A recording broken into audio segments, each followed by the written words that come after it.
fingers crossed I have got you guys straight, because this is a new setup for me. I'm trying to get used to it. Hang on 1 minute. Let me try and get my light, because this just ain't cutting it for me.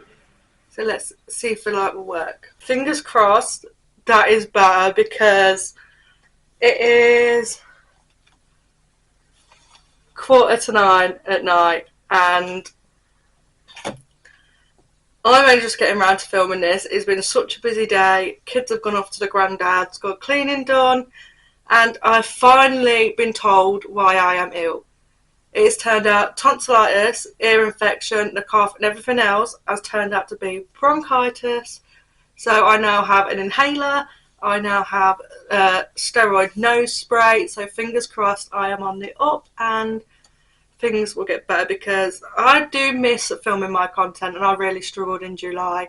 So I'm hoping, like really hoping, so even as I'm talking, my voice is going, I'm hoping that things get a hell of a lot easier this month.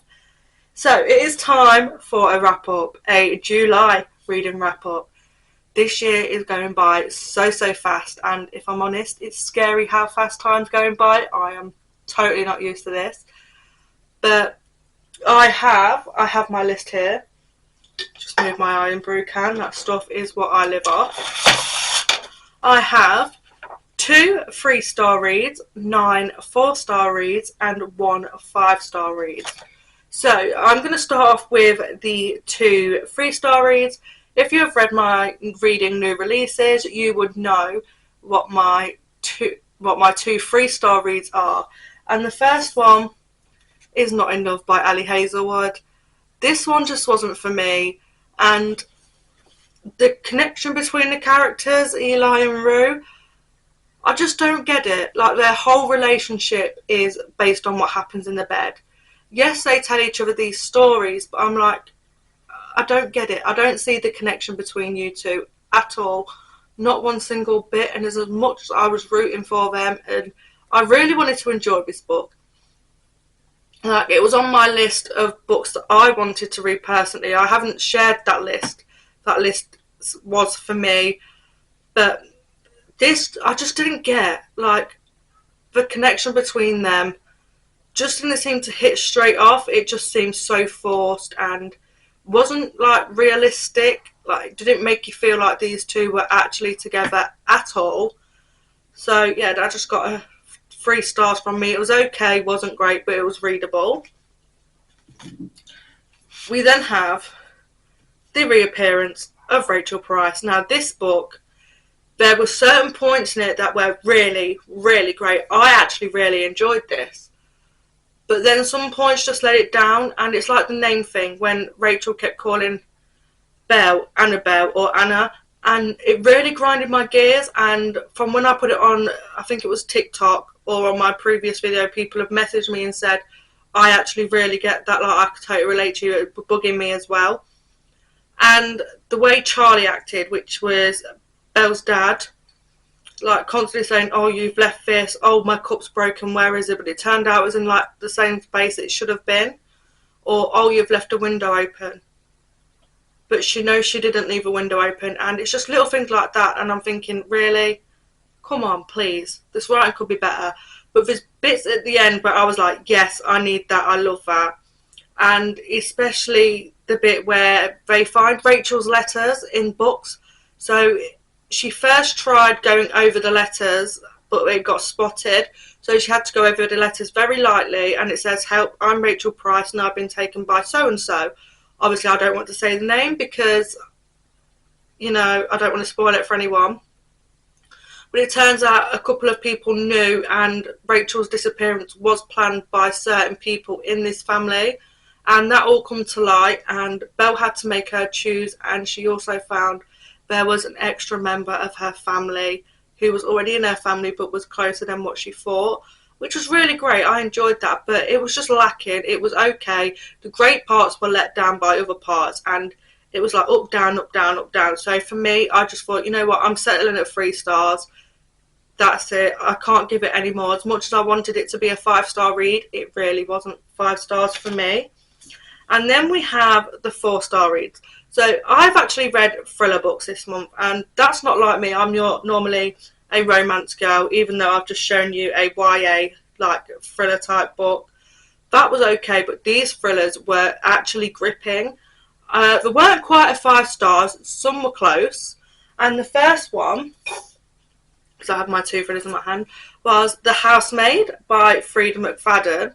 And this is where Millie, who recently come out of prison and is looking for a job after being fired from a previous one, she then works for Nina and Andy, which are the Winchesters.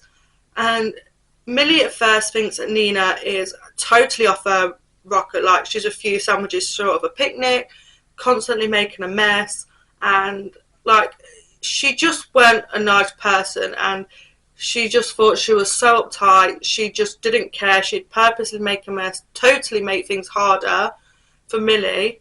And then Millie forms this connection with Andrew, and Millie thinks she's hit the jackpot with him. But it turns out Nina isn't the crazy one, and Millie finds that out later on, and that just really got me. I thought the whole plot of this was actually brilliant, and I don't know, it was just lacking something, but I can't quite pinpoint it, and it was just a good read, and I cannot wait to read the second book. I know the third has already come out, and I will be probably reading that on Kindle Unlimited, because I need to stop buying books. And I know I say I'm going to stop, but I can't stop myself. But I have full shelves here, and this shelf here is pretty full too. So I have to be careful of what I'm buying, even though there is a space for books along the back of them behind me here. But yeah, I actually really loved this book. We then have The Babysitter, and this is by Emma Curtis. This was sent to me from TikTok to read, and this was actually so much better than what I thought it was going to be. I was hooked from the first page, and it literally is brilliant. It says, her parking place has gone, which is not a huge surprise in the Cullendon Road, and Claudia is forced to park at least 6 houses away. That's the first part. So, and then Claudia goes to her door and drops her keys.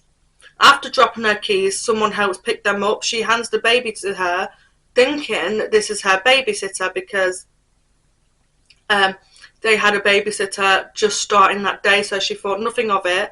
But then she comes back into the room, the baby's gone, the person's gone, Claudia gets arrested, and her whole life gets turned upside down. But then Claudia gets released, and this is where Claudia, Sarah and Anna all come into play. And Claudia obviously gets put in prison for murder of her child. Sarah is married to Joe, which is Claudia's ex-husband. And then we have Anna, who is the babysitter, who let Claudia and Joe down on the day their daughter was taken. So these 3 women all have certain things in common, but you then have to think who is the real killer of the child. And I couldn't decide at first, but when I got my thought in, I got it right. When about halfway through the book, I took a guess, and I say it's this person, and when I got to the end, it turned out I was right, and I was like, wow, I wasn't planning that. Like, I was 50-50 between 2 people, and I'm so shocked that I got it right, but it is so good and such a good read. And then we have a Kindle Unlimited read, and that was Love Unwritten by Lauren Asher. It will be here, like in my previous wrap-ups, I always put a picture up. And this is between Raphael, Ellie and Nico. Nico is Raphael's son, Ellie is the nanny. And Raphael has a hard time with relationships, especially after the one he had with Nico's mum. And he wasn't expecting to feel the way he did about Ellie, and he hides that to himself for a long time, but a lot of people can see around him that he generally has feelings for her. But she has these feelings for him and tries to shove them away. And things happen. Nico falls, hurts himself, cuts himself and needs stitches, and Ellie loses her job. Then Nico goes in on himself and wants Ellie back, and Raphael wants Ellie back too. and then they find things out and fix their like nannying relationship, and it's so nice how things change between them and how they just connect. And I really enjoyed the story and the characters. Raphael and Ellie definitely belong together, and it's so much better than Love Redesigned. And as much as I love that, Love Unwritten tops it by a mile. It is just so brilliantly written. And then we have a book that I wasn't expecting to rate 4 stars, seeing as I didn't like the first one, and that is Reckless. I had to think of the name then, even though it's written on the book. This is Reckless by Lauren Roberts, and if you've if you've watched my previous videos, you will know I didn't like Powerless. I wasn't the biggest fan. It rated at 3 stars. I found it really hard, really repetitive, really boring until the last 20%. And then I read this. I was hooked from the get-go, and I loved the ways that Kai had to love what Kai had to do to get to do to find Payden. My mouth's all jumbled up. I've got so much going on in my head that I want to say, but my mouth's speaking so much faster. And Kai has to go through so much to get to Payden, and so much happens. Like, they even fight each other at one point, and I'm like, yes. But then we also get Kit's point of view, and I'm so happy for that, because Kit is a great character in his own right. But Kit's always going on about this little box, and this little box he carries in his pocket. And we all know when men carry a little box in their pocket with something in it, 99% of the time it is an engagement ring. Unlike me, I didn't get an engagement properly. I just got, here you go, we're getting married, here's a ring, they're done. And I don't think I'd want it any other way. I wouldn't want a big upscale proposal. It's not for me, especially in front of loads of people. I think I'd have a nervous breakdown. But the way the ending comes along, the ending was a complete shocker. And what Kai says at the end really got to me, especially after hearing like the audio format on TikTok, where people are like, oh my god, just hearing him say it makes it sound so real. And it really does. It makes it sound so real. And my heart broke for Kai, and I was like, no, please, you can't do this to Kai.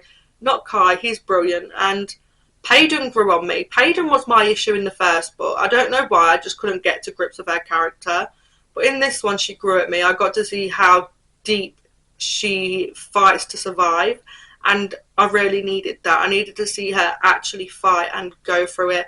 And we also see members of the Imperial, I think it's the Imperial, don't quote me on that, I can't remember it, come back too, as they realise that Payden is still alive, because everyone expected her to be found dead. We then have another Kindle Unlimited read. I'm absolutely loving Kindle Unlimited at the minute, and that is, I have the title written down because I cannot remember off the top of my head, and that is Black Ties and White Lies by Kat Singleton. And this is an ex's brother, and he's the main character, which is Beckham Sinclair, and then we have Margot. I can't remember Margot's last name to save my life, but Margot dates Beck's, I think it's a younger brother called Carter. Carter cheats on Margot, and she leaves. It's done. I think it's about a year later when Beck comes into where Margot works, and Margot figures out that he's brought this place just to talk to her, because he's been trying to contact her for the longest time, and she's been having none of it, basically, because she thinks all he wants to talk about is Carter and try and get them back together. But in fact, Blake, I can't even think straight right now. But Beck has his own plan.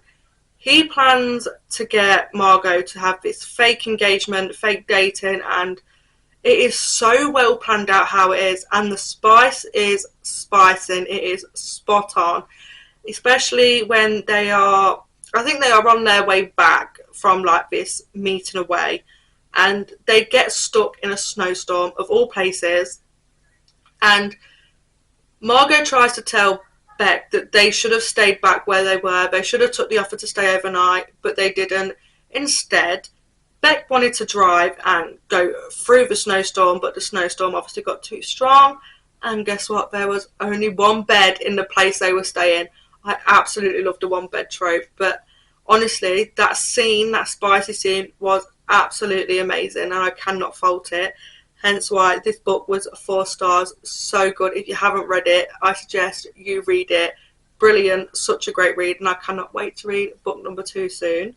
We then have the first book in the Harry Potter series. My light is proper shining on this, and this is Harry Potter and the Philosopher's Stone by J.K. Rowling. This was a 4 star for me because it brought back so much magic of being a child, and now I have my own kids, like, I want them to read this when they're older. My boy is 7 and he's a bit too young to read this. But I really want to make him a Hogwarts letter when he turns 11. I think that would be the funniest thing ever, for him to think he is a wizard and just to see his reaction. I think it'd be great. I would absolutely love it. But this brought back so much magic for me, and the way Harry finds out he is a wizard, and all the stuff that goes on in this book with Hagrid, and Harry finding a family that actually want to be his family with the Weasleys, and his friendship with Hermione, and the way they actually help Hermione when the troll comes in, and how they get to understand the Philosopher's Stone.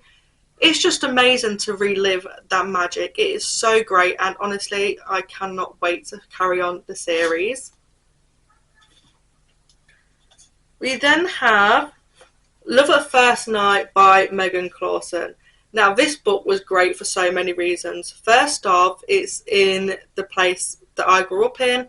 I grew up in Lincolnshire. I lived in Boston for a very long time, and seeing the Boston stump get mentioned was brilliant. And I loved the way they said how it lights up at night, because it really is beautiful when it lights up at night, I'm not going to lie. And then this is between Daisy Hastings and Theodore Fairfax. Theodore is a Viscount. Daisy is just a normal girl who didn't go to university, loves staying in her hometown and working with her dad. And then her brother Sam, he finds this thing online for night school. He unfortunately can't go due to work circumstances. He shows Daisy all excited, thinking it's the perfect thing for her, but she is such a homebody and her anxiety and everything takes over. So her dad sees it, and her dad secretly applies.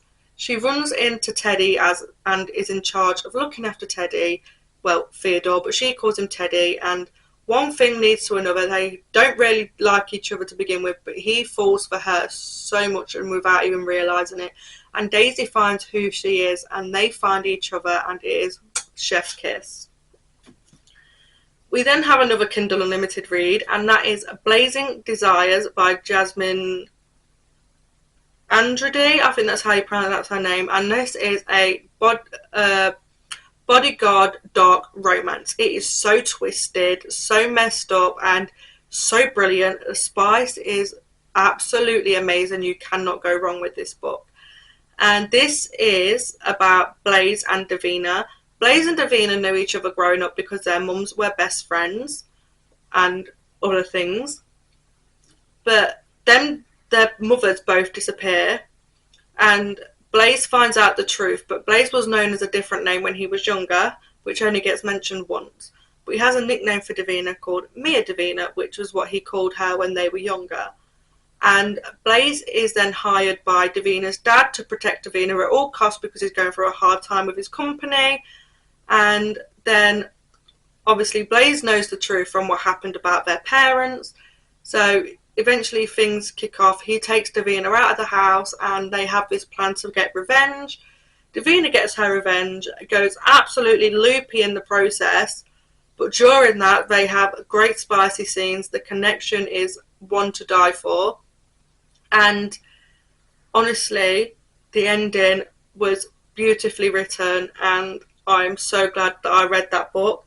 And then we have another Lauren Asher book, and that was Throttled. Throttled is a Formula One romance, and I've seen this so much, and I thought, you know what, it's time I read this. I've got to give this a read. And this is between Noah and Maya. Noah is a driver for this big F1 team and has this sort of footboy reputation going on and doesn't seem very nice. And a couple of years prior, he has a crash with his new teammate Santiago, which is Maya's brother. But Noah has this like instant connection. He is drawn to Maya, and Maya is also drawn to him, and they spend so long not figuring out this connection, because obviously it's his new teammate's sister. She doesn't want to upset her brother, and then all of a sudden things just click into place for them, and they have this kiss, and then he takes her on a date. This date doesn't go to plan, and she wants more than what he can give, and because of that he takes her home.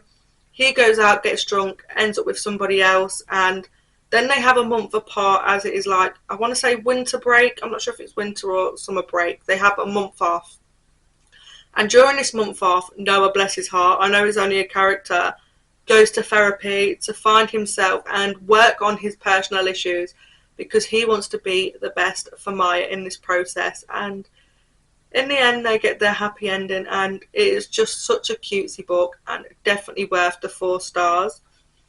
And then we have my 5-star read, and it is none other than Leather and Lark by Bryn Weaver. This book was absolutely amazing. I found no faults with this for me. It's a semi-dark romance. It's not really dark, it's just got several unalivings in it, and obviously mentions certain things which is in the trigger warnings, which obviously if you read these sort of things, please read the trigger warnings just in case. But Lark is a big personality. She is a multiple deleter in her own right, but she only deletes those people that do her wrong. And then we have Lachlan.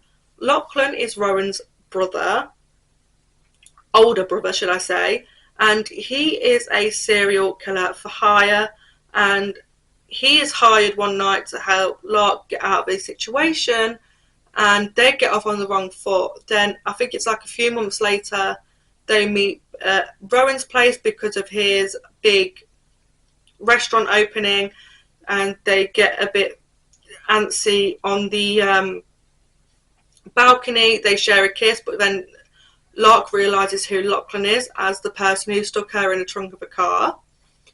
But then situations happen at home with Lark, and she realises her friends are in danger. So she comes up with this plan, this huge plan, to try and get Lachlan to marry her. I'm trying to think of the word. She proposes this to him and says, such and such, we need to get married because of this reason, and that reason. So they plan a shotgun wedding. They try and live together, and Lachlan helps Lark in so many different ways, and how they come together is just amazing, and what they do is brilliant, and I cannot wait for book 3. So that is the end of my reading wrap up for July. I read 12 books. Considering how unwell I was, I'm shocked that I read that much. But I'm so proud of myself for reading what I did, considering I slept so much, I was so ill, but I got there in the end. So that is the end of this video, and thank you so much for watching. If you please enjoyed, then subscribe to my channel, and I shall see you pretty soon. And don't forget to like and turn on the notification bell. Bye, book besties.